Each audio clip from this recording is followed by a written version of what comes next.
안녕하세요. 저는 올해 60대 후반인 여자입니다. 남편은 아이를 낳고 얼마 되지 않아 하늘나라로 갔고, 슬하에 철부지 아들이 하나 있네요. 오늘 글을 쓰는 이유는 저희 아들과 며느리 때문인데요. 여기서 들은 사연들 중 대부분은 며느리 때문에 머리가 아프다는 내용들이 많은데, 저는 저희 아들 때문에 머리가 아파서 이렇게 글을 써요. 아들은 어릴 때부터 철이 없었는데 늘 학교에서 사고만 치고 다니는 아이였습니다. 아이가 태어날 때부터 아빠 없이 저의 손에서 자라서 그런지 늘 엇나갔고 반항했는데 저 혼자 감당하기에는 너무 벅찼기에 결국 손을 놓은 지도 오래였죠. 그래도 아들이 혼자서 밥 벌어 먹고 살 수 있을 정도의 능력만 되면 좋겠다고 생각했지만 그것마저도 너무 큰 기대였는지 아들은 30대 초반이 되어서도 그 흔한 아르바이트 하나 해본 적 없고 일자리도 구할 생각이 없어 보였어요. 그래도 저는 엄마니까 아들이 돈 달라고 하면 돈 주고 밥 차려 달라고 하면 밥 차려 줬습니다. 앞으로 아들이 어떻게 살아갈지 걱정이 되려던 그때 갑자기 아들이 결혼을 한다고 하는 겁니다. 솔직히 잘생기지도 않았고 성격도 별로고 능력도 좋지 않은 이 남자를 누가 데려갈지 싶더라고요.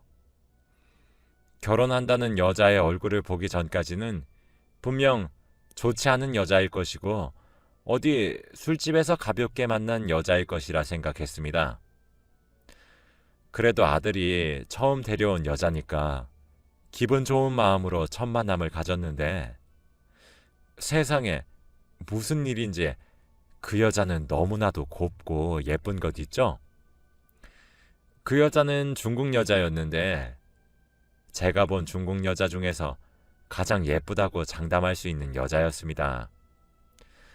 그리고 얼마나 야무진지 한국말이 서툴러도 저를 보기 위해서 몇 주 전부터 한국말을 열심히 공부해왔고 또 한국 문화를 좋아한다고 하더라고요. 첫인상도 너무 좋았고 당장 며느리 삼고 싶은 여자였지만 하나 걸리는 것이 있었어요. 바로 아들과의 나이 차이였습니다. 중국 여자는 아들과 무려 15살이나 차이가 났어요. 아들은 30대 후반이었고 여자는 20대 초반인 것이죠. 솔직히 그때 나이를 듣고 아들을 많이 원망했고 어린아이를 어떻게 책임지나는 건지 한심했습니다. 집 떠나서 타지에 사는 중국 여자가 능력도 없고 성격도 별로인 남자와 결혼을 해서 무슨 이득이 있다고 그럴까요? 그 여자를 위해서라도 이 결혼은 승낙해주고 싶지 않았어요. 그런데 저희 아들이 제 의견을 언제 생각해준 적이라도 있나요? 제가 반대하던 말던 자기 고집대로 결혼을 진행하기로 했습니다. 결혼을 준비하는 과정에서 알게 된 게 하나 있는데 바로 며느리의 집안이었습니다. 중국은 나라가 커서 그런지 통도 크고 씀씀이도 매우 크더라고요. 결혼을 한다고 하니까 예물도 엄청 비싸고 값진 것으로 보내주시고 결혼도 아주 성대하게 치르시길 원하셨습니다. 그리고 결혼 비용도 거의 대부분 사돈댁에서 다 지불한 것 같네요. 알고 보니 며느리는 중국 부잣집 딸인데 저희 아들 하나만 보고 결혼했다고 합니다. 당연히 사돈댁도 저희 아들이 좋은 사람인 줄 알고요. 며느리는 저희 아들을 정말로 좋아하는 게 티가 났어요. 뭐든지 아들과 함께 하려고 하고 벌써 아이도 낳을 생각까지 하더라고요. 그리고 늘 저한테 어머니 남편 너무 좋아요 라고 귀가 닳도록 말을 했습니다. 그래도 아들이니까 어디 가서 예쁨 받고 다니니 좋긴 하더라고요. 이제 좋은 아내도 얻었고 결혼까지 했으니 드디어 아들이 정신을 차리나 보다 싶었는데 그건 제 오산이었습니다. 아들은 결혼을 해도 철이 없는 건 여전했고 늘 저와 며느리의 속을 썩이고 다녔죠. 사돈에서 보낸 돈으로 도박을 하고 다니고 매일같이 술을 먹고 다니면서 집에도 잘 들어오지 않았습니다. 저와 아들 부부까지 3명은 한 집에서 같이 살았는데 밤마다 들어오지 않는 아들을 보면 며느리한테 얼마나 미안한지 몰라요.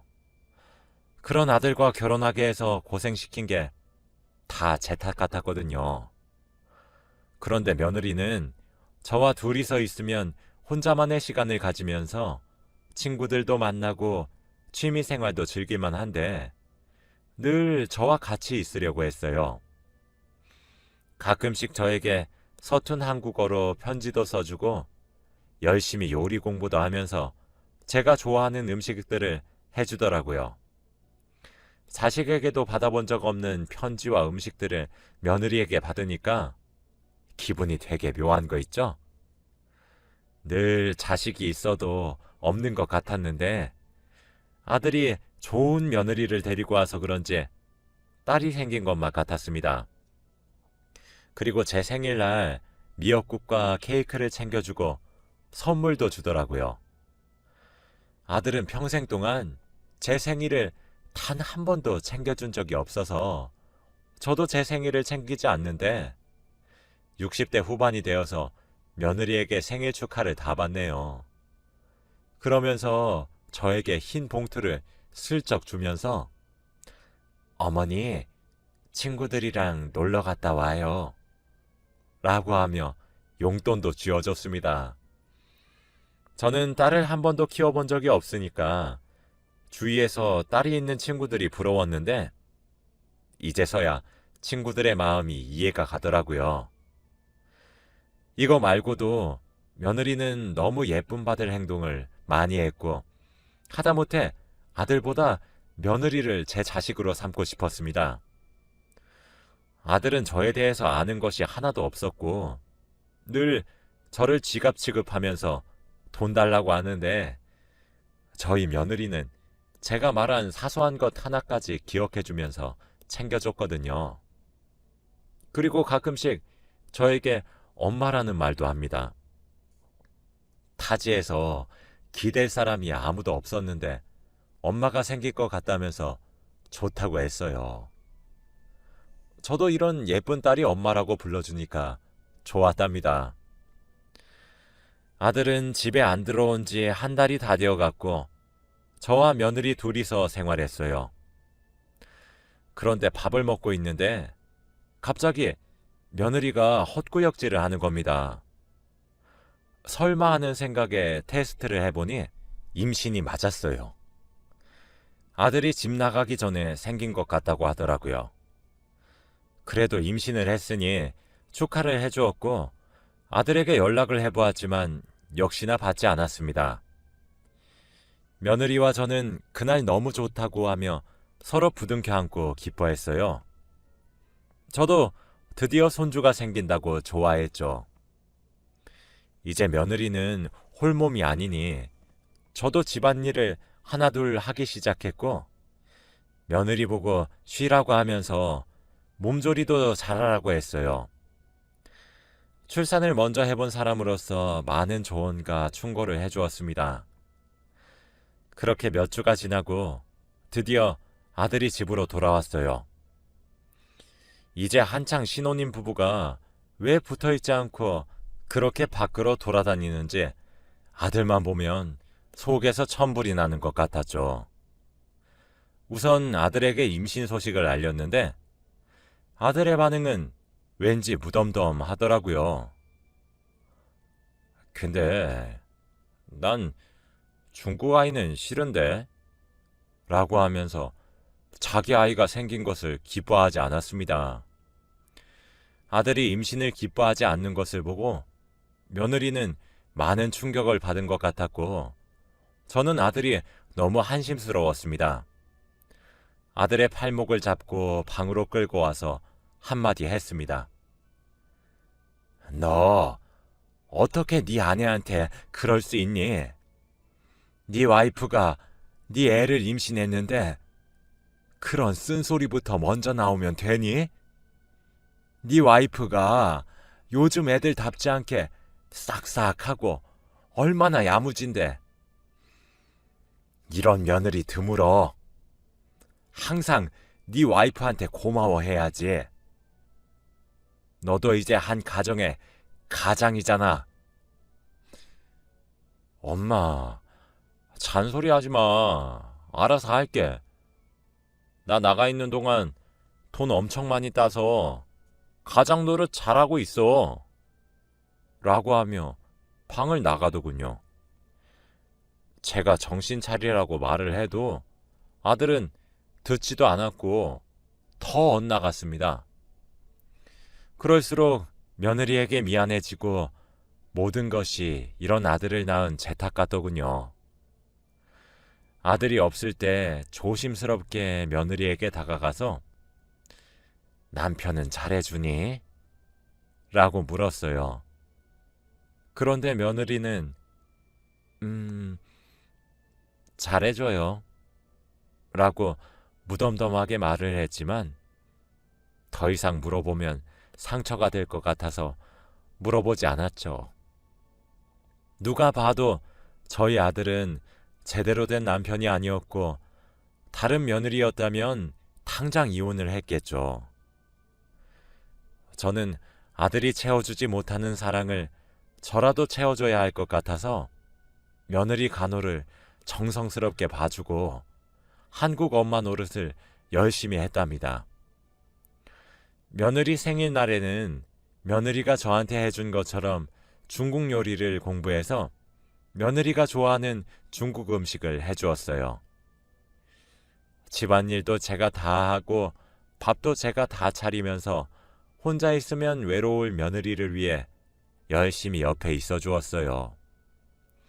그런데 제가 사실 허리가 별로 좋지 못해요. 몇십 년 전부터 허리 통증이 심했는데 돈이 없어서 수술도 못해서 수술 시기도 놓치고 지금 수술해도 별로 가망이 없어서 이 상태로 살고 있는데 잘 안 하던 집안일을 다시 하니까 허리가 아파오는 거 있죠? 그래도 꾹 참고 아픈 내색 하나 안 하면서 일을 했는데 가끔씩 집에 들어온 아들은 늘 저한테 인상을 찡그리고 반찬 투정을 하더라고요.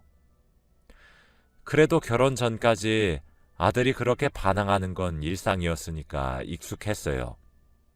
그런데 이젠 아들이 며느리한테까지 반항을 하고 괴롭히는 게 아니겠나요? 가뜩이나 임신까지 해서 컨디션이 중요한 애한테 폐악질을 부리는 것이었습니다. 저는 그 모습을 우연히 봤는데 너무 놀라서 헙하며 손으로 입을 막았고 제가 놀라는 모습을 아들과 며느리도 봤습니다. 아들은 저와 눈이 마주치고는 짜증이 난 듯 집에서 뛰쳐나갔고 며느리는 아들이 나가자마자 다리에 힘이 풀려서 땅에 주저앉아 펑펑 울더군요. 며느라, 언제부터 아들이 저랬니? 결혼하고 나서부터요. 연애할 땐 안 그랬는데 나밖에 없다더니. 울지 마. 울지 마렴. 다 내 잘못이야. 며느라, 지금 임신 초기니까 갈 수 있을 때 얼른 본가 가서 생각 정리 좀 하고 오렴. 난 네가 어떤 선택을 하든 응원하고 따를게. 그러니 중국 가서 가족들 만나고 너를 위한 선택이 뭔지 생각하고 오렴. 며느리는 다음 날 바로 중국행 티켓을 끊고 중국으로 갔습니다. 내심 속으로 며느리가 아들과 이혼을 해주었으면 좋겠다고 생각을 했는데 그 둘 사이를 제가 이래라 저래라 할 수 없는 노릇이라 며느리의 선택에 맡기기로 했죠. 그리고 아이를 낳으면 양육권도 며느리가 가져가야 할 것 같았는데 며느리가 그걸 원치 않으면 큰일이었기에 생각이 많아졌습니다. 누가 봐도 저희 아들은 아이를 키울 자격이 없었거든요. 며느리는 몇 주 동안 중국에 있다가 오기로 했고 그동안 혼자서 집에 있었는데 너무 허전하고 외로운 거 있죠? 늘 며느리와 같이 생활해서 외로운 것도 없었고 웃고 떠드느라 시간도 잘 갔는데 혼자 남겨지니까 시간도 잘 안 가더라고요. 그래도 그 시간에 며느리는 좋은 시간을 보내고 있을 거라고 생각하니까 마음이 놓이긴 했습니다. 그리고 그날 아들이 만취가 돼서 집으로 들어왔는데 웬 한 여인을 데리고 오는 겁니다. 그 여자는 저희 집에 자주 와왔는지 자연스럽게 비밀번호를 치고 들어오더라고요. 그런데 아들이 하는 말이 더 어이가 없었습니다. 아들은 당당하게 저에게 그 여자를 소개시켜주며 엄마, 인사해. 내 여자친구. 라고 했죠.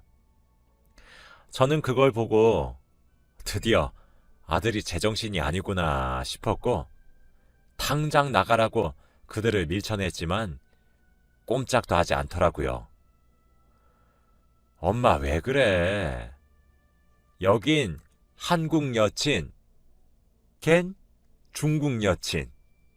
그리고 걔 지금 지 엄마 보겠다고 중국 갔잖아. 그동안만 얘랑 놀게.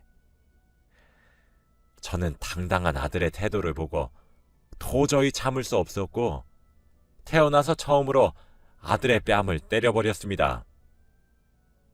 저희 집안에는 짝 하는 소리가 울려 퍼졌고 그 순간 저희 세 사람 사이에는 정적이 흘렀죠. 그런데 제가 뺨을 때리자마자 아들의 표정이 바뀌었는데 그 표정은 바로 아들이 며느리에게 손이 올라갈 때 딱 그 표정이었어요. 아들은 맞은 뺨을 어루만지면서 저를 쳐다보았고 엄마니까 봐주는 거야. 두 번은 없어. 라고 했습니다. 엄마가 자기 자식을 무서워하면 안 되는데 그 순간만큼은 아들이 남처럼 느껴지면서 너무 무섭더라고요. 그리고 아들은 그 여자를 데리고 집을 나갔습니다.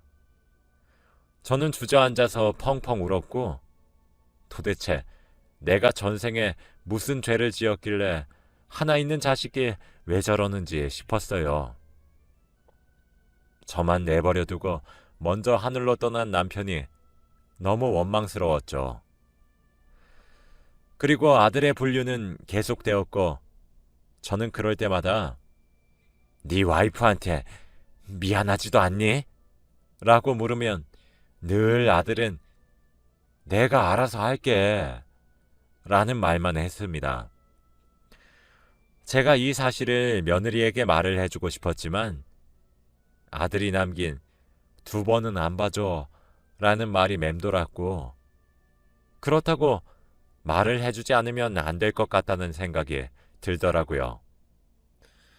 며느리가 돌아오기 전까지 한참 동안 고민을 했네요. 그렇게 며느리가 중국에서 돌아오는 날이 되었는데 저녁 비행기인지 오후가 되어도 집에 오지 않더라고요. 저는 며느리가 좋아하는 음식들을 차려놓고 며느리가 집에 오기만을 기다렸어요. 그런데 그때 전화가 울려서 받으니 여기 병원인데요. 며느리분이 위급해서 얼른 오셔야 할 것 같아요. 라고 했습니다. 혹시 며느리가 집에 오다가 무슨 일이 생긴 건가 싶어서 급하게 달려가 병원으로 갔어요. 응급실로 가서 며느리를 봤는데 온몸은 피투성이었고 수술을 당장 해야만 한다고 하더군요. 그래서 수술 동의서에 사인을 하고 몇 시간이 넘는 수술을 기다렸습니다. 그동안 아들에게도 당장 병원으로 오라고 며느리가 위급하다는 메시지를 남겼지만 역시나 아들은 전화 한 통도 없었고 오지도 않았어요. 그리고 의사 선생님께서 나오셔서 한숨을 푹 내뱉으시더니 조금만 늦었으면 정말 생명에 지장이 있을 뻔했습니다. 그래도 다행히 수술이 잘 되어서 산모와 아이는 모두 건강하고요. 아이는 방금 제왕절개로 출산했어요. 예정일보다 많이 일찍 나와서 아직 병원에 있어야 할 것 같네요. 지금은 병실로 옮겼으니 얼른 가보세요, 어머니. 저는 의사 선생님의 손을 꼭 붙잡고 아이고, 고맙습니다. 선생님, 정말 고맙습니다. 하며 감사 인사를 연신했어요. 그리고 병실로 가서 며느리를 보는데 중국 가서 많이 먹고 놀다가 온 줄 알았는데 살이 더 빠지고 홀쭉해졌더라고요. 너무 가엾은 며느리의 손을 잡고 일어날 때까지 열심히 병간호를 했습니다. 다음날 며느리는 일어났고 그동안 아들은 역시나 연락 한 통이 없었죠. 며느리는 일어나자마자 어머니, 아이는요? 라고 물어봤고 상황을 설명을 다 해주었습니다.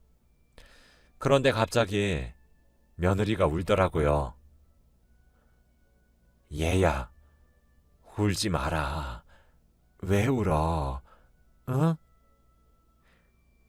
어머니, 저 사실 중국 안 갔어요. 그게 무슨 소리야? 예, 중국을 안 갔다니. 너 거의 한 달 정도 있었잖니? 며느리는 울면서 지금까지 어디서 뭘 했는지 저에게 말해 주었는데 정말 충격적이었어요. 사실 며느리는 저보다 일찍 남편의 불륜을 알고 있었고 증거를 모으고 있었다고 합니다. 저는 그래도 아들의 엄마니까 아들 편 들어줄 줄 알고 중국으로 간다고 거짓말을 하고 아들을 미행하며 불륜 증거를 모았다고 하더라고요. 그리고 저희 집에 그 여자랑 같이 들어온 것도 보았다고 합니다.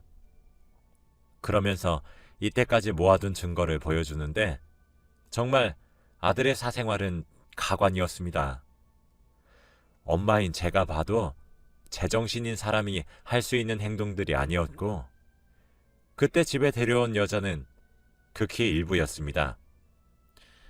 그리고 며느리가 교통사고를 당한 이유도 불륜 증거를 모으다가 횡단보도를 건너는 중에 교통사고가 났다고 하더라고요. 너무 안타깝고 미안했습니다. 어쩌다 중국 부잣집 딸내미가 이런 남편에게 시집을 와버려서 이런 일을 겪게 되었을까요? 저는 당장 이 증거들로 우리 아들과 이혼을 하라고 했고 며느리도 그렇게 하겠다 했습니다. 아들은 어디서 또 어떤 여자랑 놀고 있는지 연락 한 통이 없었고 그동안 저와 며느리는 같이 변호사 상담을 하면서 이혼을 진행했죠. 다들 저보고 아들의 편을 안 들고 며느리 편을 드니까 의아해하긴 하더라고요. 며느리는 당연히 양육권도 가졌고 위자료도 많이 받았어요.